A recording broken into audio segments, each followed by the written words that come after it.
अस्सलाम वालेकुम नाज़रीन इकराम, आज की वीडियो बहुत ही खास होने जा रही है। आज हम बात करेंगे हिकमत की बातें। जिस्म की ज़बान दर्द के ज़रिए बोलती है। सोते वक्त मुंह से राल टपकना ये आमतौर पर गहरी नींद, थकन या मुंह से सांस लेने की अलामत होता है।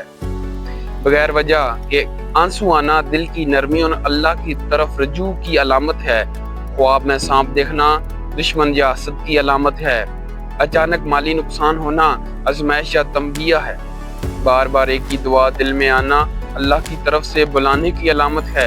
वक्त पर सोना आदि बीमारियों का इलाज है। हर बड़ा फैसला अक्ल से नहीं हिकमत से किया जाता है। जब किसी को रिश्ता ख़त्म करना हो तो वह सबसे पहले अपनी ज़बान की मिठास ख़त्म करता है। जिस्म से ज़्यादा बदबू आना ये अमूमन ज़्यादा पसीना या सफाई की कमी में अलामत हो सकती है। दिल में कुरान सुनने की ख्वाहिश पैदा होना हदायत की निशानी है।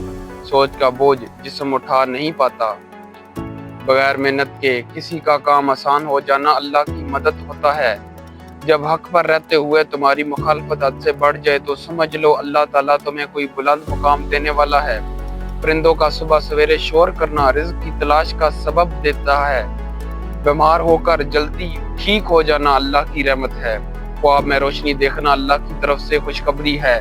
किसी जगह से अजीब आवाज़ें आना जन्नत की मौजूदगी की अलामत है। दिल की सफाई चेहरे से नजर आती है। दिल का आईना साफ हो तो तकदीर भी रोशन नजर आती है। खामोशी में जिक्र करना फरिश्तों को लब्बैक कहने पर मजबूर करता है। बार बार इस्तग़फ़ार ज़बान पर आना गुनाहों के मिटने का ज़रिया है। नाज़रीन इकराम, ये थी आज की हमारी वीडियो। मज़ीद इस्लामिक वीडियोस को देखने के लिए हमारे channel mister engineer Islamic info को सब्सक्राइब कीजिए ताकि मज़ीद अपडेटेड वीडियोस आप तक पहुंच सके। Thank you very much.